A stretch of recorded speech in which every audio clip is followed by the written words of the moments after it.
¿Cómo les ha ido? ¿Cómo ha estado la semana?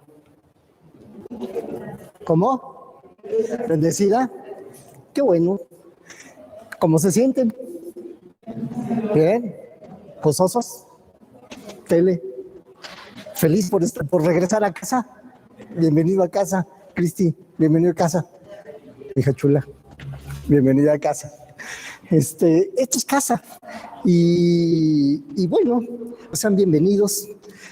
Quiero pedirles que dejen abierta su Biblia, por favor. Hay en el profeta Isaías, en el capítulo 9. Allí vamos a estar trabajando y vamos a brincar por ahí cerquita también en el capítulo 1 y 2, pero déjenla abierta en el capítulo 9. El día de hoy vamos a platicar sobre el Mesías prometido. Y tú que estás allá en casa, quisiera decirte que también cómo estás y preguntarte cómo te has sentido. A lo mejor no ha sido muy alentador lo que has recibido a través de los medios, pero quiero que sepas que precisamente por ese desaliento que de repente ha llegado a nuestros corazones, ese desaliento tiene remedio. Ese desaliento puede ser curado por el Señor Jesús. Y precisamente por eso el día de hoy vamos a estar platicando sobre el Mesías prometido.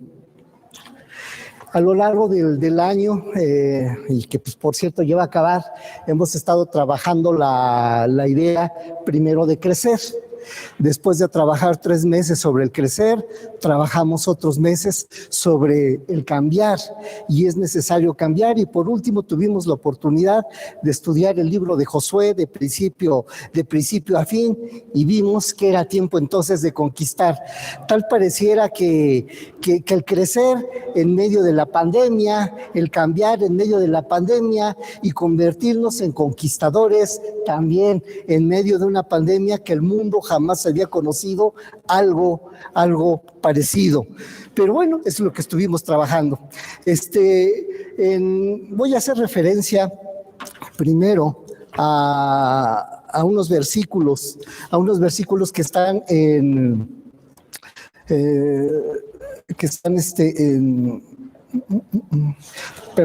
sobre Josué. Terminamos el libro de Josué la semana pasada, y entre las cosas que nos quedaron muy, muy definidas, nos quedó que yo y mi casa, ¿qué vamos a hacer?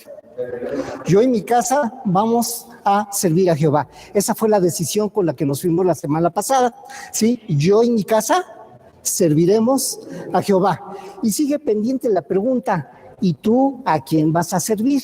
Entonces, resulta que más o menos unos 500 años después de que Josué había conquistado junto con el pueblo la tierra prometida, unos 500 años después las circunstancias cambiaron.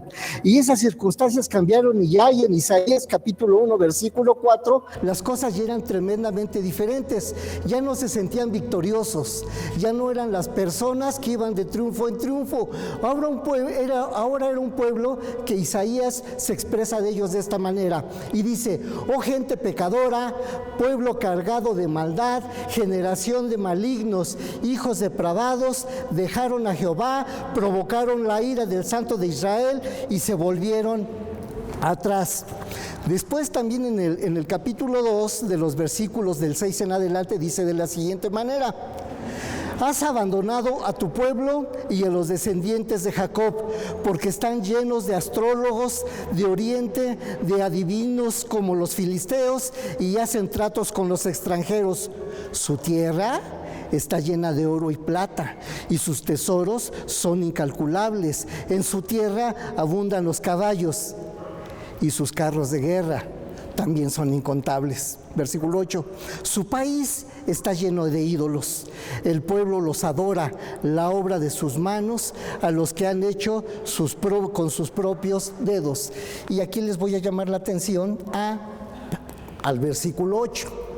500 años después de haber sido conquistadores, 500 años después de haber sido triunfadores, después de 500 años que habían sido victoriosos, resulta que cayeron en un confort.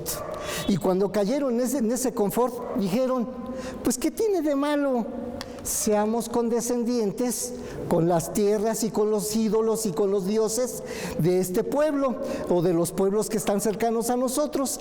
Entonces ellos empezaron a consentir y empezaron a aceptar dentro de su creencia ídolos, y el pueblo adoraba la obra de sus manos. Estos ídolos eran hechos con las manos y con los propios dedos. Aquí quiero llamar su atención a la definición de lo que es un ídolo.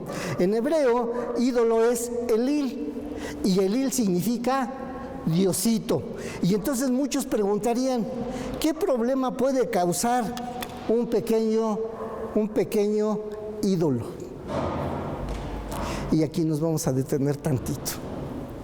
Y nos vamos a detener tantito porque resulta que el problema original no es tanto que dejes de portarte bien o te empieces a portar mal, sino que la forma de adorar cambia.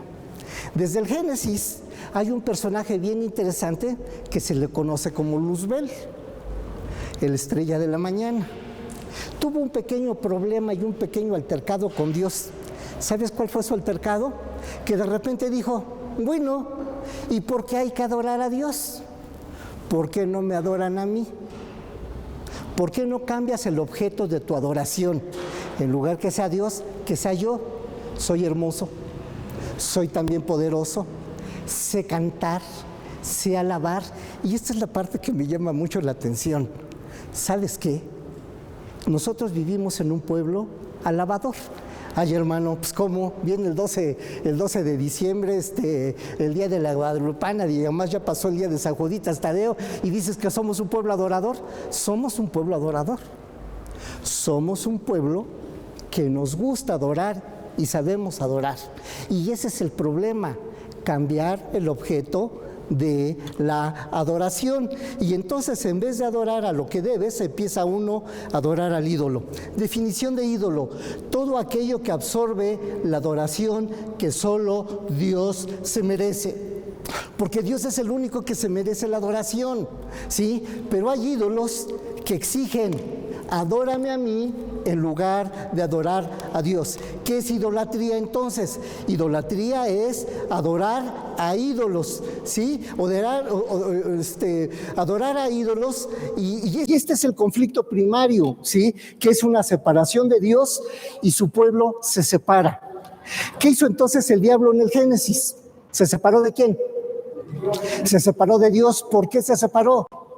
Porque buscaba que lo adoraran a él.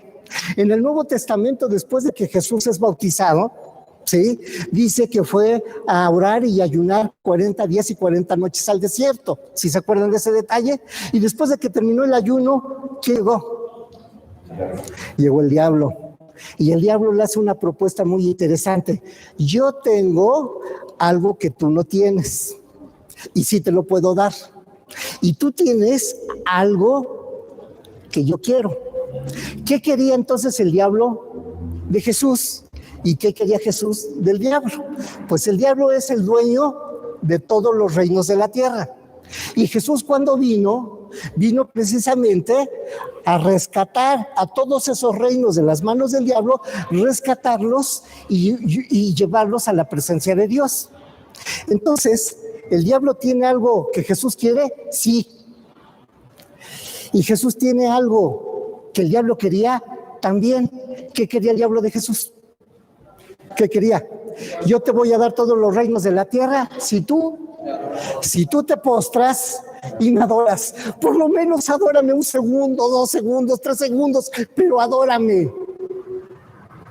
Y ese es el problema. Somos adoradores.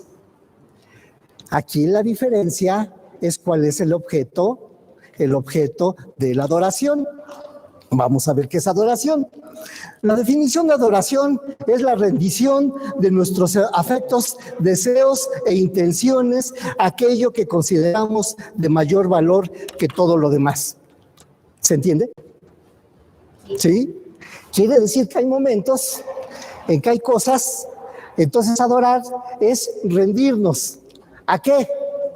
Aquello que es de mayor valor. Y aquí la pregunta sería, cuál es aquella cosa, aquel objeto, aquella actitud, aquella forma de vida, aquel deseo, ¿sí? que tú tienes o alguien en el trono del corazón de la persona y que sea el centro neurálgico de lo que somos.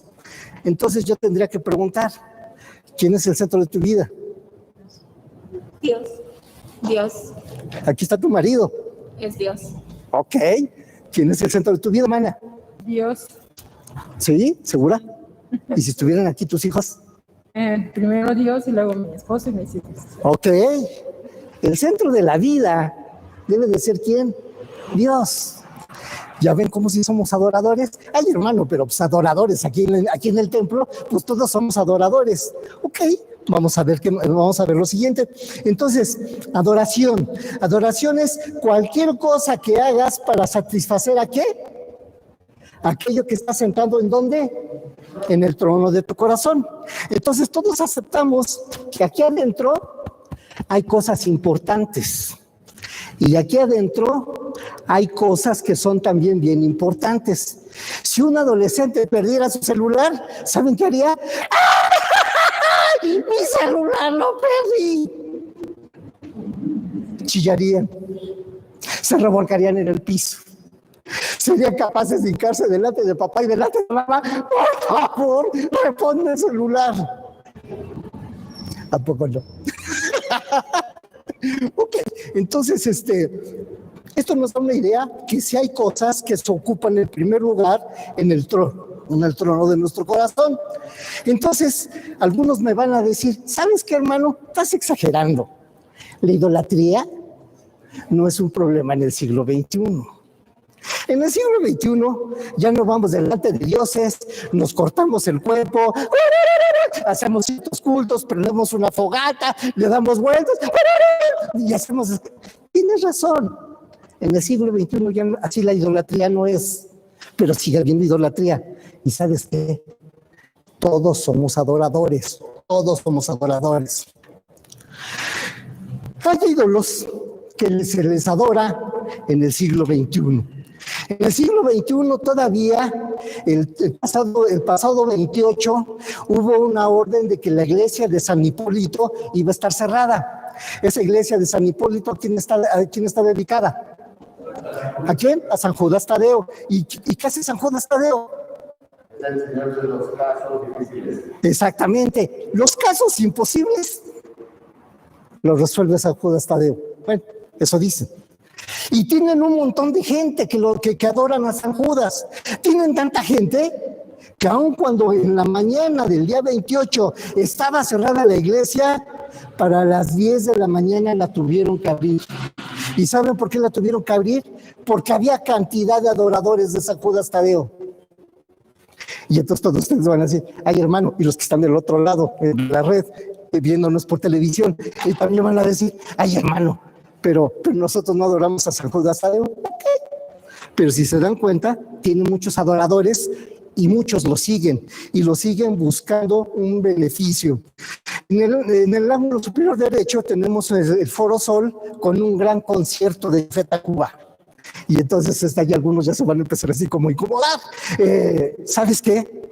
Café Tacuba tiene un montón de adoradores. ¿Sabes cuánta gente llega a juntar en el Foro Sol? Más de 100,000 gentes. ¿Y sabes cómo van?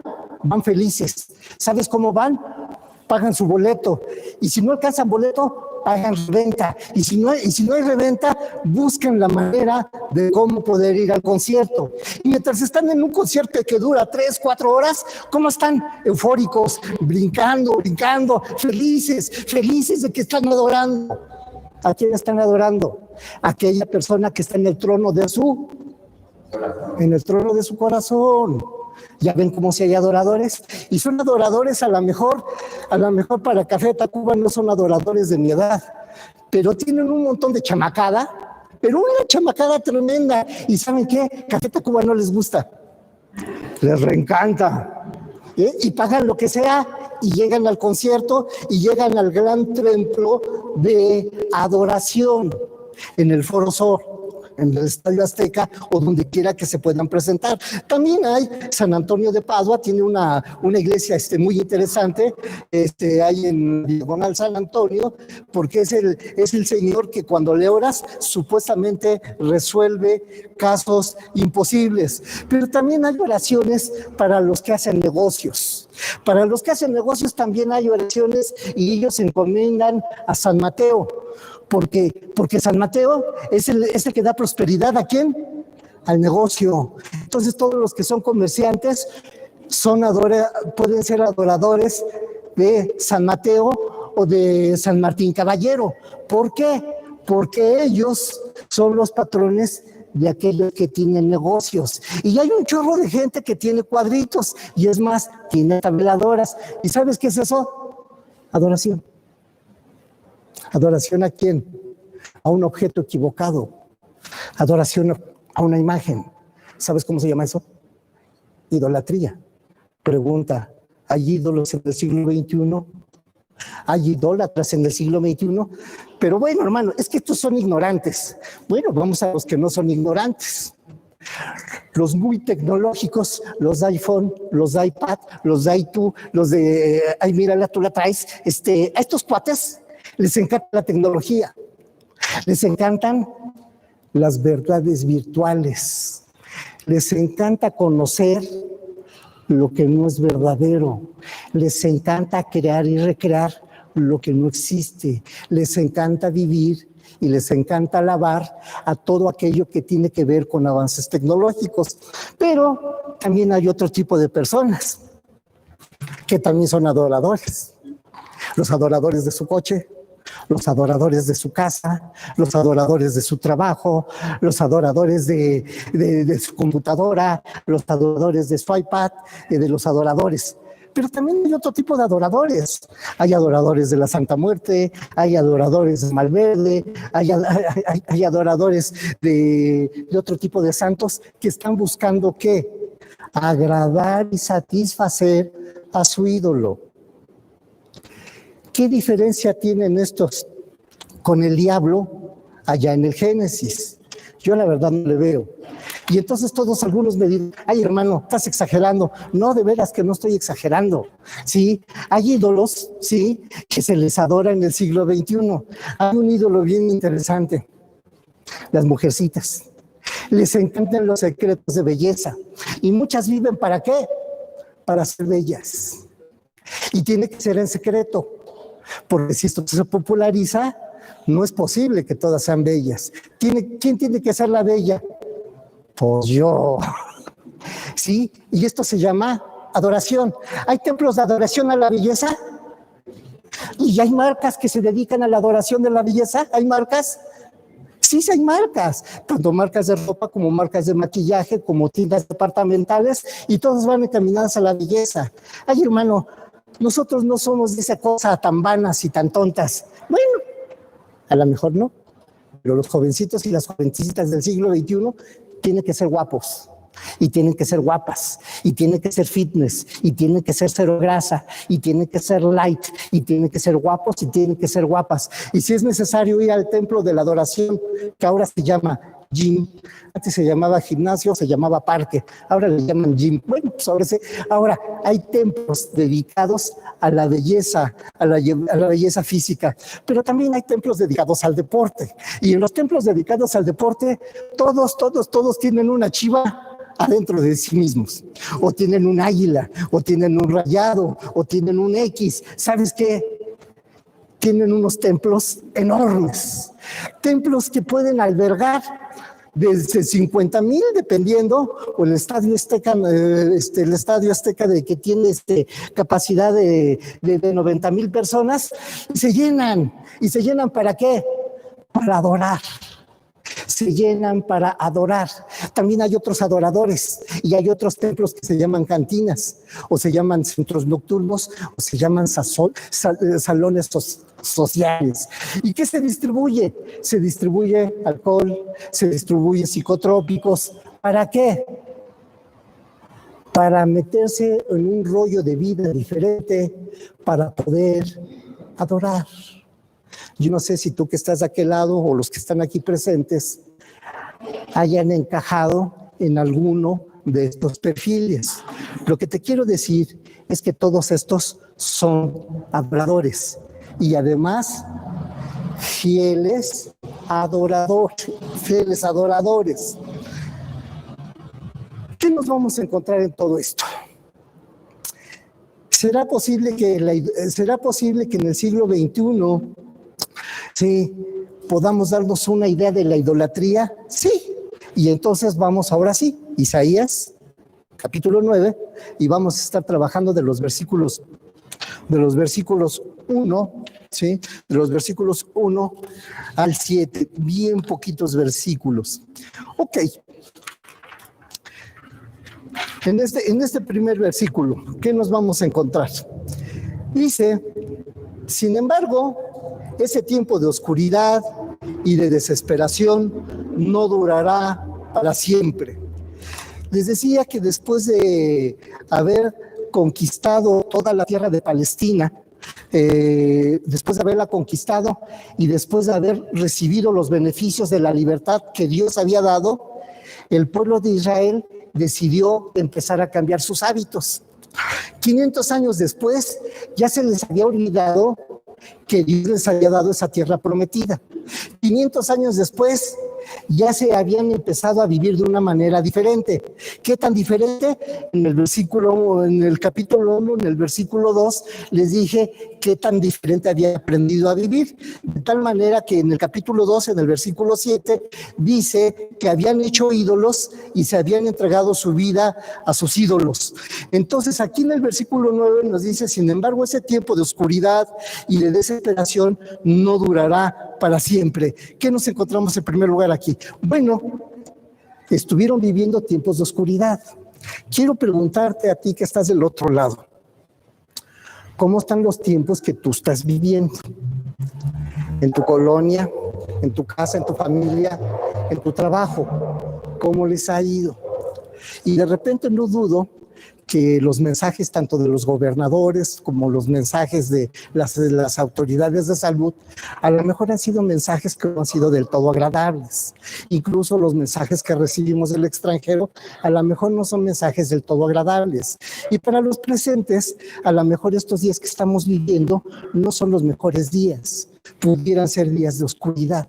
En aquel tiempo estaban empezando a vivir días de oscuridad y días de desesperación. Pero aquí en letras rojas tenemos que van a venir días y estos días de desesperación y de oscuridad se van a acabar. Hermano, hermana, te quiero decir que tenemos la promesa por parte de Dios de que no va a durar para siempre. Esta situación adversa se va a acabar. Y entonces aquí en los siguientes renglones dice que la tierra de Zabulón y que la tierra de Neftalí será humillada. Bueno, vamos a brincar tantito a la siguiente para entender un poquito. Para que entendamos esto, entonces dice que aquí está la tierra de Zabulón, la tierra de Neftalí, este es el mar Mediterráneo, esta es la costa oriental del mar Mediterráneo, aquí estaba la tierra de Neftalí, aquí estaba la tierra de Zabulón y aquí está el mar de Galilea. Pues resulta que en esos 500 años después de la conquista, se dividió el país que era todo esto, se dividió de aquí para arriba y de aquí para abajo. De aquí para arriba había nueve tribus de Israel y de aquí para abajo había 3 tribus. De aquí para arriba, incluso Neftalí y Zabulón decidieron asociarse con Asiria. Asiria, que está en Mesopotamia, vino un ejército y cuando ellos ya tenían el ejército asirio cerca, hicieron una alianza.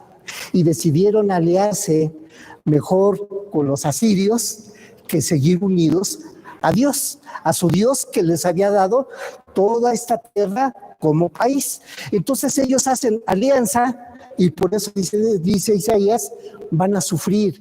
Cuando tú hagas alianza con el no Dios, cuando tú hagas alianza con la belleza, cuando tú hagas alianza con el poder económico, cuando tú hagas alianza con algún psicotrópico, cuando tú hagas alianza con algún vicio, cuando tú hagas alianza con alguna manera mala de ser, que seas mentiroso, que seas adúltero, que seas fornicario, que seas infiel. Cuando tú hagas alianza de esa manera, ten la seguridad que va a venir oscuridad, y no nada más va a venir oscuridad, va a venir a tu vida también desesperación.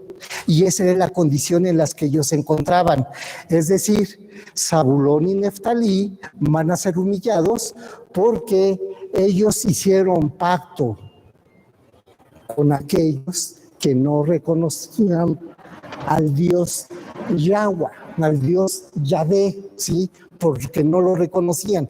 Entonces, también la parte de la promesa es, habrá un tiempo en el futuro cuando Galilea de los gentiles se encuentre justo al camino que va del Jordán al mar y se llenará de gloria. Bueno, pues estos territorios que fueron conquistados por los asirios y a todos los israelitas que vivían en esta parte, se los llevaron cautivos, precisamente se los llevaron cautivos a Siria.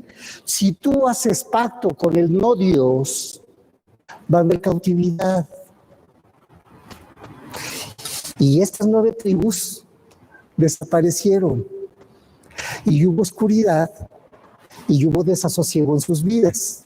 Pero la promesa por parte de Dios es que aquí en esta zona de Galilea iba a pasar algo importante.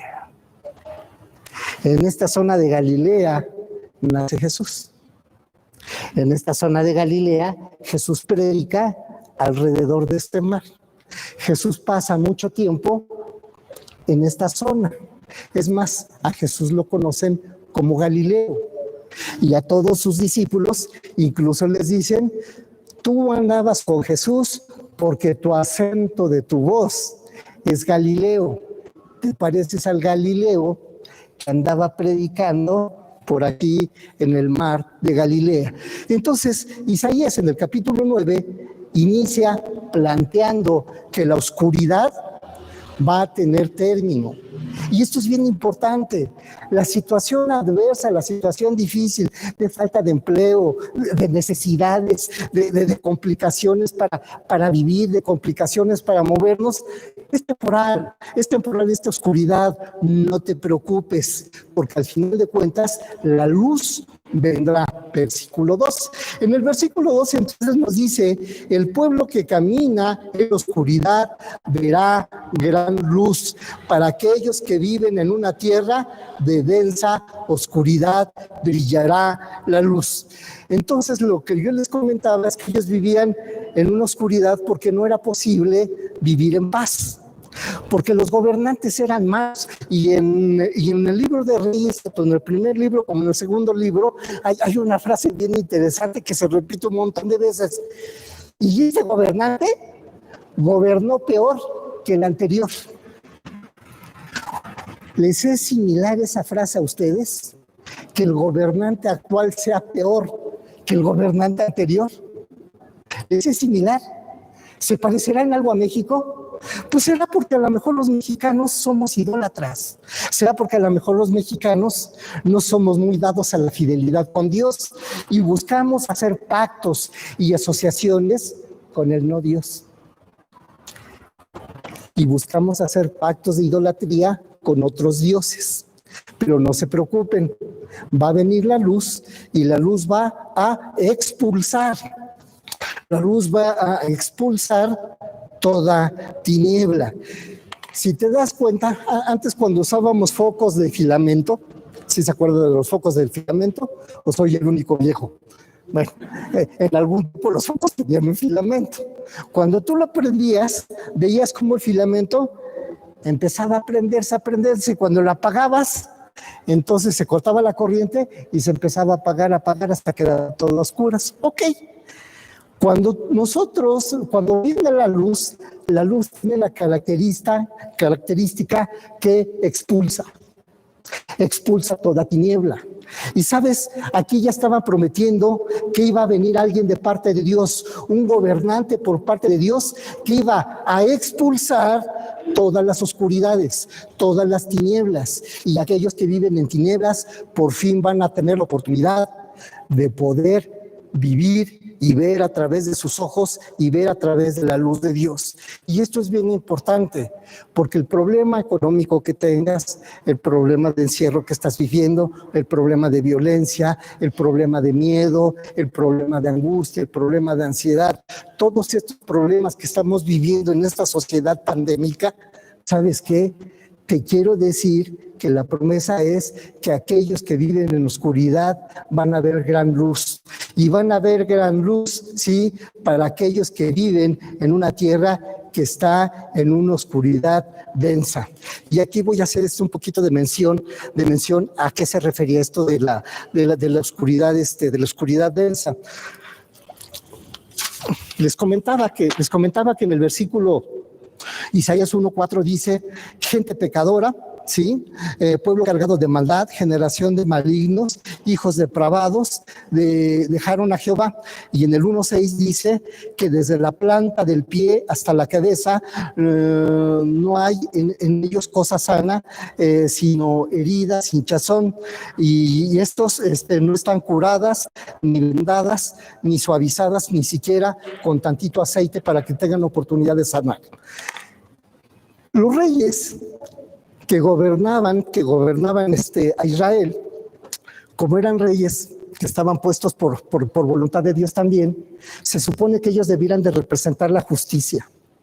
Se supone que ellos debieran de llevar al pueblo en un camino justo, en un camino hacia Dios, y teniendo a Dios en su vida cada quien, no iba a haber asesinatos, no iba a haber carreras armamentistas, no iba a haber abuso de drogas, no iba a haber abuso de los demás. Y si nosotros viéramos eso, es exactamente lo que pasa en nuestro país y en nuestra sociedad del Distrito Federal.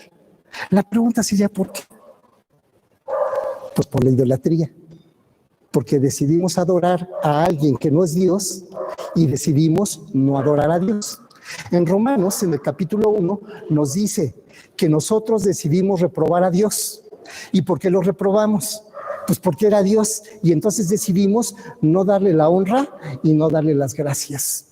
Y la mayoría de la gente así vive, ni reconoce a Dios como Dios, no le da las gracias, ni tampoco le da la honra.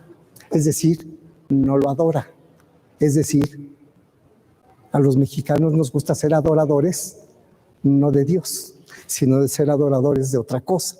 Entonces, también vivimos en la oscuridad.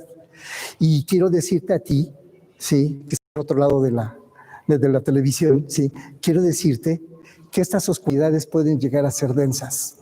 Y estas oscuridades pueden tomar la vida, tu vida, pueden tomar la vida de tus hijos, pueden tomar la vida de ustedes. ¿No sería interesante empezar a vivir en la luz? Bueno, pues de eso es de lo que se trata. Y eso es lo que está preparando el Señor Dios, que nosotros tengamos la oportunidad de poder vivir en la luz, salir de la esclavitud, salir de las opresiones, salir de las necesidades no satisfechas, salir del encierro de la oscuridad, salir de los miedos, salir de las angustias y las ansiedades que estamos viviendo en estos tiempos. El versículo 3 nos dice que hay un crecimiento del gozo. Oye, hermano, aquí ya no entendí. ¿Cómo está eso? Pues no, que estábamos en la oscuridad. Bueno, los que viven en la oscuridad viven en opresión, pero pueden tener la oportunidad entonces de tener un crecimiento. Y esto me parece interesante como promesa de Dios y como una acción de Dios, bien interesante. Es decir, la idolatría en el siglo XXI tiene remedio. Tu problema tiene remedio. La circunstancia en la que estás viviendo y el Distrito Federal y la República Mexicana y incluso el mundo tienen remedio. Incluso tenemos remedio porque va a haber un gran crecimiento de gozo, un gran crecimiento de alegría. ¿Cuándo? Versículo 3. Y entonces dice, harás que crezca la nación de Israel y sus habitantes se alegrarán. Y a mí me puso a pensar mucho esto de la profecía. ¿Cómo está eso que va a crecer, que va a crecer la nación? Pues muy simple. Vamos a ver una plantita. Yo creo que en la primaria o la secundaria debiste de haber hecho el experimento del frijolito. Entonces, un frijolito que cogemos un algodón húmedo o mojado, lo ponemos en un frasquito y le ponemos el algodoncito encima y y nos dicen, un frasquito lo van a poner a donde no le dé el sol, otro frasquito lo van a poner en la ventana donde el sol le dé. Y cuando hicimos el experimento, nos dimos cuenta cuál fue el frijolito que creció. El que estaba en la ventana, el que le dio ¿qué? La luz. El que le dio la luz del sol, el que le dio la luz de Dios. ¿Y cómo creció el otro frijolito? Chiquito y blanco. No creció verde, creció chiquito y creció blanco. ¿Por qué? Porque no pudo crecer por falta de luz. En el versículo 2 ya nos dijo que la idea de Dios es traer luz a tu vida para que tu vida crezca, para que tu vida sea una vida alegre, sea una vida gozosa por lo que Dios puede hacer en tu persona. Entonces se alegrarán, dice, se alegrarán ante ti como la gente se goza cuando cosecha. Cuando cobras tu quincena, ¿cómo te sientes? Hasta la sonrisa me sale más fácil. ¿Sí? Cuando te depositan, a lo que nos depositan nuestra nómina, cuando te depositan 2 días antes y checas en tu teléfono que ya está el depósito y dices, ¡ay, qué alegría! ¡Qué bendición! Ahora me siento gozoso. Llegó la luz. Pues eso es lo que va a poder suceder en tu vida. Si tú aceptas no ser adorador del no Dios, si tú decides adorar a Dios en primer lugar en el trono de tu corazón y en el trono de tu vida, si tú decides ser adorador de Dios, la luz de Dios va a echar fuera y va a expulsar toda oscuridad, toda tiniebla, toda amargura, toda ansiedad, todo eso lo va a expulsar y te va a permitir un crecimiento en el gozo de tu vida, de tal manera que vas a crecer, de tal manera que te vas a alegrar, de tal manera que te vas a sentir gozoso como si estuvieras cosechando el producto de tu trabajo, ¿sí? Y los guerreros, y se sentirá tanto gozo como los guerreros cuando se dividen el botín. Un guerrero, veíamos nosotros cuando estuvimos estudiando Josué hace como 3 semanas, veíamos que cuando se repartía el botín, ¿qué era? Todos los despojos después de haber vencido al enemigo pasaban a la propiedad de ¿quién? A la propiedad de los soldados. ¿Y cómo se ponían? Gozosos. Porque cuando tú recibes victorias por parte de Dios, los despojos te son entregados y te son entregados para bendición, te son entregados como botín de guerra, te son entregados para que el gozo de tu vida, para que el gozo de tu hogar, para que el gozo de nuestra ciudad, para que el gozo del mundo, sí, lo podamos recibir. ¿Cuál es la condición? No ser idólatra. Continuamos. La idolatría en el siglo XXI tiene remedio, ¿sí? ¿Qué va a pasar con el opresor? ¿Qué van a pasar con las condiciones, con las circunstancias que nos tienen en la lona? ¿Qué va a pasar con estos malvados que nos tienen postrados? Bueno, el versículo 4 y 5 son reinteresantes. Entonces nos dice, pues tú quebrantarás el yugo de su esclavitud y levantarás la pesada carga de sus hombros. ¿Qué hacen los esclavistas? ¿Qué hacen las oscuridades? ¿Qué hacen las opresiones? ¿Qué hacen las angustias? ¿Qué hacen los miedos? Y cada una de estas emociones, tal pareciera que son cargas que tenemos arriba, nos vencen, nos doblan y nos doblan. Va a llegar el día en que si tú le permites la entrada a Dios en tu vida, Él personalmente va a quebrar el yugo que tienes encima de ti. Él mismo quebrará ese yugo y vas a ser levantada y la carga pesada te va a ser quitada. Y el otro punto es, romperás la vara del opresor. Entonces estas tres acciones quiere hacer Dios en la vida de cada uno de nosotros. 1, quebrar el yugo. 2, levantar la carga pesada. 3, romper la vara del opresor, de tal manera como lo hizo en el ejército de Madián, que es una batalla que ganaron los israelitas, que en alguna otra ocasión platicaremos, pero la ganaron de una manera milagrosa también. Pues de esa misma manera milagrosa, Dios quiere traer un remedio a tu hogar, Dios quiere traer un remedio a este mundo. Versículo 5, las botas de los guerreros y los uniformes manchados de sangre por la guerra serán quemados. Cuando termina una guerra y terminan los uniformes manchados de sangre, está la promesa de decirte, ¿sabes qué? La opresión ya se acabó. Y todo eso que antes te uniformó, ahora va a ser quemado, ahora va a ser purificado, ahora va a ser transformado, porque eso es lo que hace el fuego. Eso es lo que hace el fuego purifica. Entonces el planteamiento que está haciendo Dios es de que todas aquellas opresiones no nada más te van a ser quitadas, sino van a ser quemadas para que sean santificadas, para que eso que te tuvo oprimido, para eso que te ha tenido angustiado, para eso que te ha tenido de alguna manera esclavizado, ¿sabes qué? Ya llegó la libertad. Ya llegó la libertad.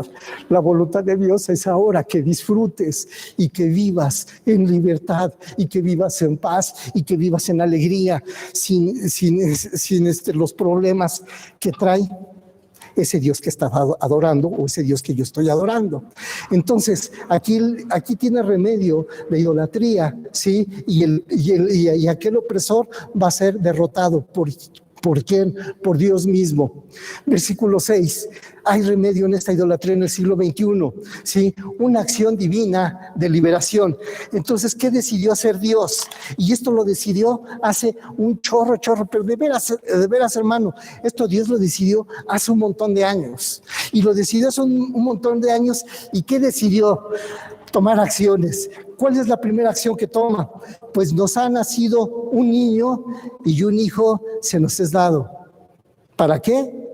Para que gobierne. Y entonces ustedes me van a preguntar, oye hermano, ya no entendí. ¿Un bebé, será posible que un bebé nos liberte?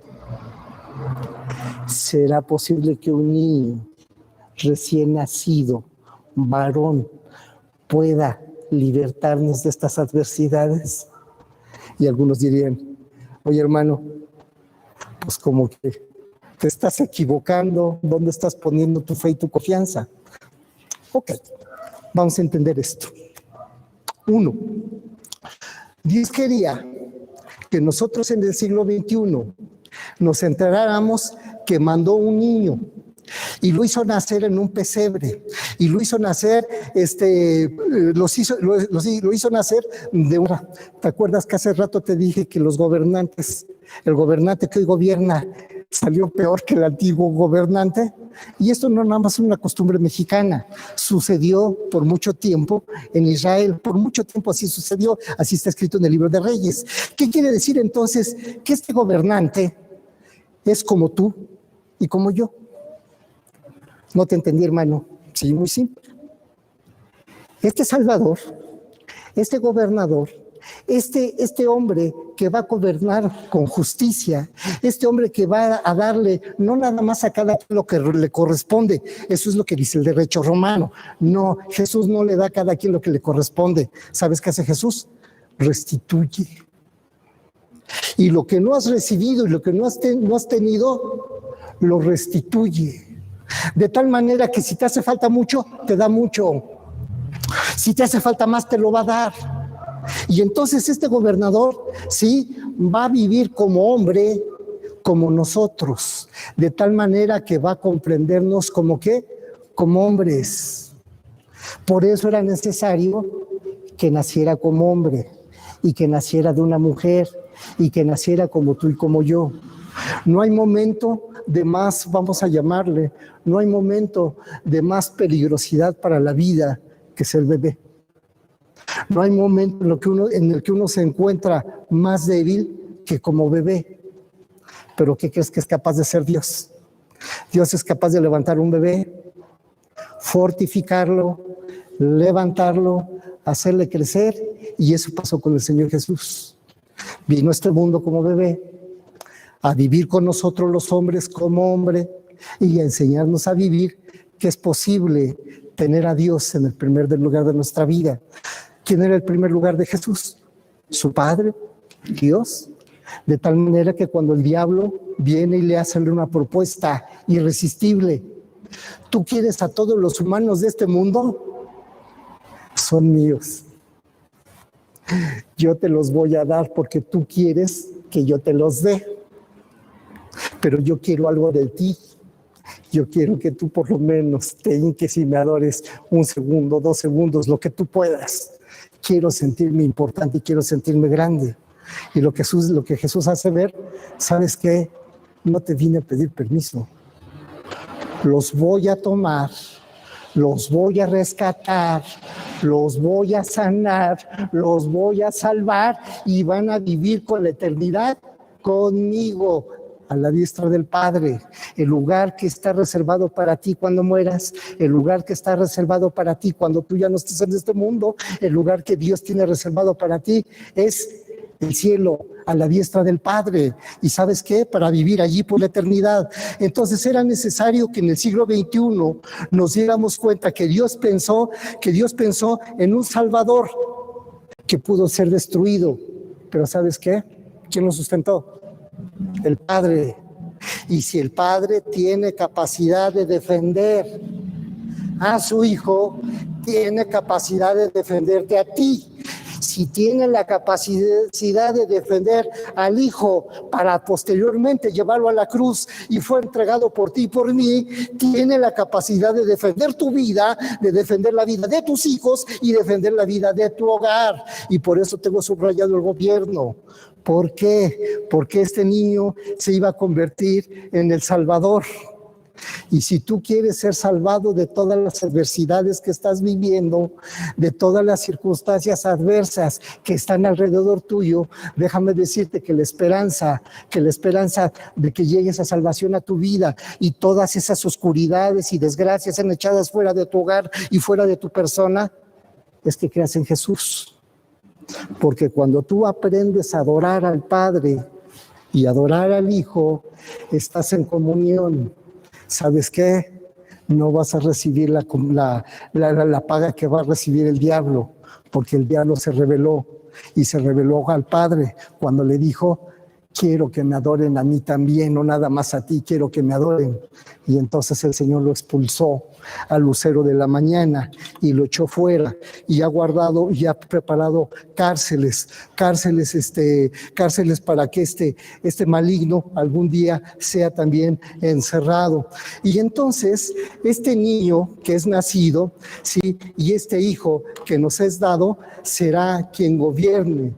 Y cuando gobierne tu vida, cuando gobierna mi vida, ¿va a venir qué? ¿Qué va a venir? El descanso. ¿Te has sentido atribulado en estos días? Las noticias no te han caído del todo bien. A mí tampoco. ¿Sí? ¿Qué necesitamos? Un gobernante justo. Un gobernante con poder. ¿Con poder de qué? De transformar las circunstancias, de transformar las condiciones, de transformar las situaciones de cada quien, ¿sí? Y entonces por eso es que está prometido de esa manera. Y dice que obviamente, si es un niño que nace, si es un niño que nos es dado, pues debe de tener un nombre, ¿no? Y debe de tener un nombre que sea sobre todo nombre, para que cuando se invoque ese nombre, ¿sí? Cuando se invoque el nombre de Jesús, pasen cosas sobrenaturales. Y permíteme decir, ¿sí? Que entonces el nombre que se le escogió fue un nombre un poquito largo, ¿sí? Un nombre tan largo como que el primer nombre, Maravilloso Consejero. ¿Has tenido la necesidad de consejo en estos días de aislamiento? Has tenido necesidad de consejo cuando todo el mundo te dijo, todo el mundo se va a su casa y se va sin goce de sueldo. ¿Qué? ¿Me voy a ir a mi casa y sin goce de sueldo? Te ves ir a tu casa y sin goce de sueldo. ¿Cómo te cayó? Sentiste bien bonito, ¿verdad? No, fue espantoso. Hay momentos que llegamos allí y sabes que se necesita un consejero maravilloso que sin que me mientan sin que me mientan las verdades que estoy viviendo, su consejo me traiga paz. Y esa es la función de Jesús. Esa es la función de Jesús. Por eso es el primer nombre que se le pone, es consejero maravilloso. Porque en las condiciones de pandemia y en las condiciones de necesidad y en las condiciones que estamos viviendo, lo que menos quiero escuchar son científicos, lo que menos quiero escuchar son los gobernantes, lo que menos quiero escuchar, ¿qué dicen? ¿Qué dice el sector? No los quiero oír. Quiero de veras un consejo sabio. Quiero un consejo que apapache mi corazón, que me asegure que aunque pierda el trabajo, aunque pierda la casa, aunque pierda mi tranquilidad aparente, lo voy a recuperar. Y no nada más se va a recuperar, sino que voy a crecer, sino que me voy a alegrar, sino que esto va a cambiar y esto va a ser mejor. Necesitamos también que tenga un nombre como este. El segundo nombre es el nombre Dios Todopoderoso. En estas circunstancias de adversidad, no entiendo cómo voy a vivir el mes de marzo. No entiendo cómo voy a vivir el mes de abril, no entiendo cómo voy a vivir el mes de mayo, el de junio, el de julio, el de agosto, el de septiembre, el de octubre, el de noviembre. ¿Y estamos en qué mes? En el de diciembre. ¿Y sabes qué? Aquí estamos. Y quiero decirte otra cosa. Aquí vamos a seguir. Amén. Sí, aquí vamos a seguir.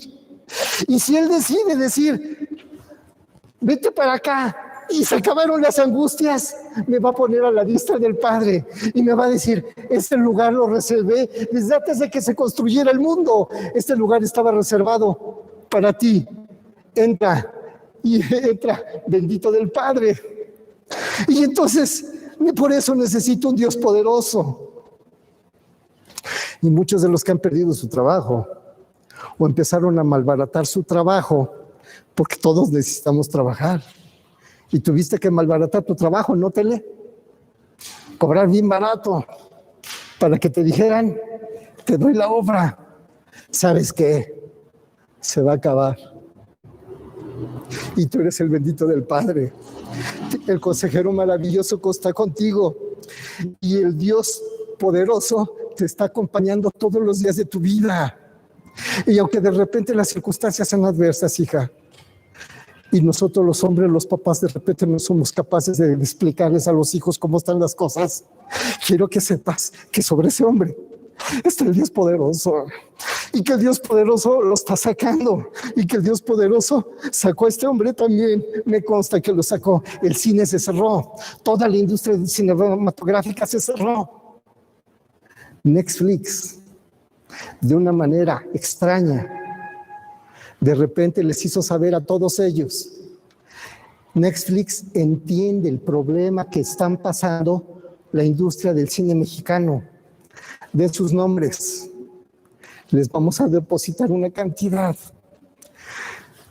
Netflix, ¿quiénes son esos cuates? ¿Quién carambas movió esos cuates? ¿Sabes qué? El consejero maravilloso. ¿Sabes quién? El Dios poderoso. Y entonces ese se va del otro lado del otro lado de los escritorios y empieza a decir, fírmale y apruébale. A mí me mandaron a descansar. Tenía pensado jubilarme en julio para estar en la escuela bíblica de vacaciones. Me mandaron a mi casa. me dieron salario completo. Empezó la pandemia y en mayo me pagaron reparto de utilidades. Entonces lo único que tengo que decir, a todo el mundo lo está corriendo y a nadie le están dando nada. ¿Sabes qué? Yo soy tu consejero maravilloso.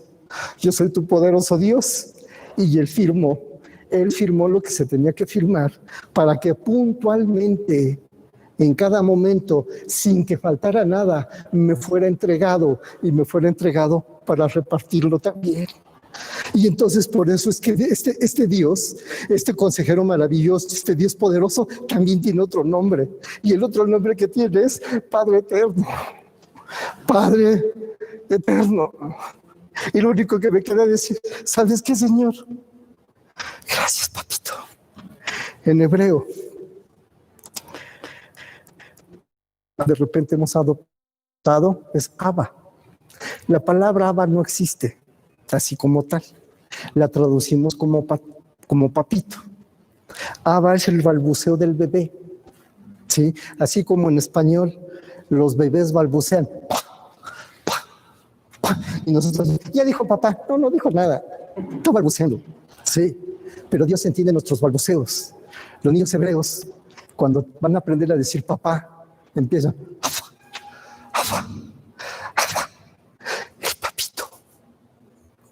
el papito está presente y el papito está pendiente de tu vida. El papito está pendiente de mi vida. No nada más es el consejero maravilloso, no nada más es el Dios poderoso, es el papito eterno que está pendiente de mi vida. Y con esto no te quiero decir que yo voy a partir al cielo, no sé, a la mejor de COVID, que no me interesa, si es COVID o si es otra cosa, que me encantaría que fuera en mi cama dormidito, ¿no? Pero será la voluntad de Dios. No tengo problema en creer en Abba.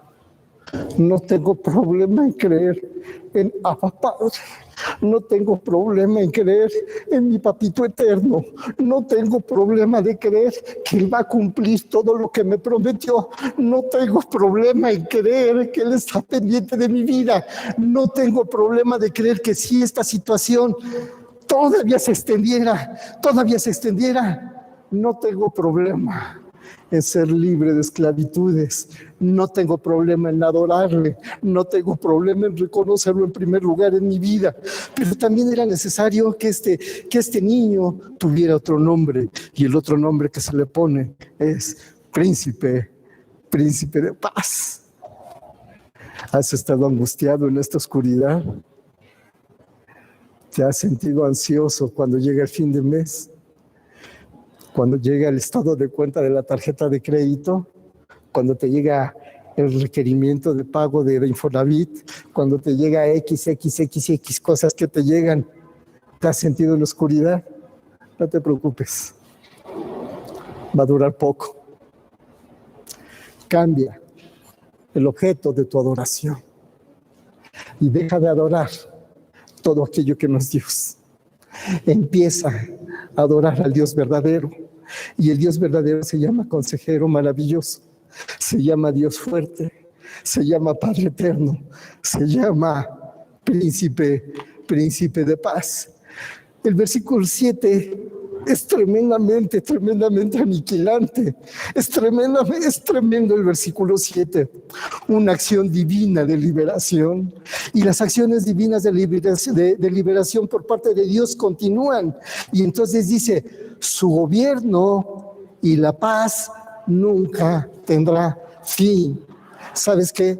La promesa de Dios es que cuando tú tienes al Dios como centro de tu vida y tú le adoras a Él, su gobierno de paz no va a tener fin en tu vida y reinará con imparcialidad y con justicia. ¿Qué te parecen esa par de palabras? Imparcialidad y justicia. ¿Has visto imparcialidad y justicia en los juzgados de donde tú vives? ¿Has visto imparcialidad y justicia en los gobernadores que has conocido? ¿Has conocido a alguien que sea imparcial y justo? Pues el Dios fuerte el Padre eterno, el consejero maravilloso, el príncipe de paz, van a gobernar y van a reinar y gobernar en tu vida, en tu casa, en tu trabajo, con imparcialidad y con justicia, desde el trono del antepasado David. Y esto va a durar ¿por cuánto? Por la eternidad. Por un poco tiempo, hermanos, vamos a estar en esta tierra. En esta tierra no nos vamos a quedar. Déjame decirte algo esperanzador. ¿Sabes dónde está mi domicilio final? Mi domicilio final ni va a ser Frasita 106. Mi domicilio final no va a ser Jardines del Recuerdo. ¿Sabes cuál va a ser mi domicilio final? La diestra del Padre. Por toda la eternidad. No me importa si Jardines del Recuerdo se satura, existe o deja de existir. No me interesa si Francita 106 va a existir. Eso no me interesa. ¿Sabes qué me interesa? Que mi domicilio final es la diestra del Padre. Y el domicilio final tuyo es la diestra del Padre. Y el versículo 7 no puede acabar de una manera más contundente, de una manera más esperanzadora, de una manera en la que, ¿sabes qué? Lo acepto. El versículo 7 termina: el ferviente compromiso del Señor de los ejércitos celestiales hará que esto suceda. Esto no es promesa de gobernante humano, esto no es promesa de tus pastores en la interpretación bíblica, no, esto es promesa de Dios, es compromiso de Dios desde la eternidad del pasado hasta la eternidad del futuro, y en esas dos eternidades estás tú y estoy yo. ¿Sí? ¿Sabes qué? Este es un ferviente compromiso, no es un compromiso común y corriente, es un compromiso donde Dios se compromete completito, se compromete contigo, se compromete también contigo, se compromete conmigo y se compromete para que esto suceda. El Señor de los ejércitos celestiales, sí, hará que esto suceda. No sé qué va a tener que mover. Sí, no sé qué va a mover, pero así como les dije que movió a Netflix, así como ha movido a los dueños de Univision, que yo no sé ni quiénes son, sí, no sé ni quiénes son, y nos han tratado de veras como empleados aquí en México, nos han tratado, esos bárbaros, nos han tratado de maravilla. Yo no dejo de ponerlos en las manos de Dios, porque alguien que se atreva a comprometerte con su empleado y a comprometerse con su empleado de esa manera, ¿sabes? Merece que los pongamos en las manos de Dios. Merece que los pongamos en las manos de Dios y que Dios los bendiga y que Dios también se pueda encontrar con ellos, que ellos puedan tener también esta oportunidad de cambiar su adoración y de cambiar su forma de vivir, y que el compromiso ferviente del Señor de los ejércitos celestiales haga una obra importante en ellos, haga una obra importante en los acreedores, haga una obra importante en la gente de ciencia, haga una obra importante en cada uno de nuestros hogares aquí representados, en los hogares representados allá en tu casa, hermano, que nos estás viendo por tele. Sí, esto es lo más grandioso que yo haya escuchado. El ferviente compromiso del Señor de los ejércitos hará que esto suceda. Pregunta: ¿le crees? ¿Eres capaz de creerle? Pues vamos a ver los cielos abiertos en breve. Si tú eres capaz de creerle, vamos a ver cosas mayores e inimaginables. Y si esta pandemia durara un año más, ¿sabes qué?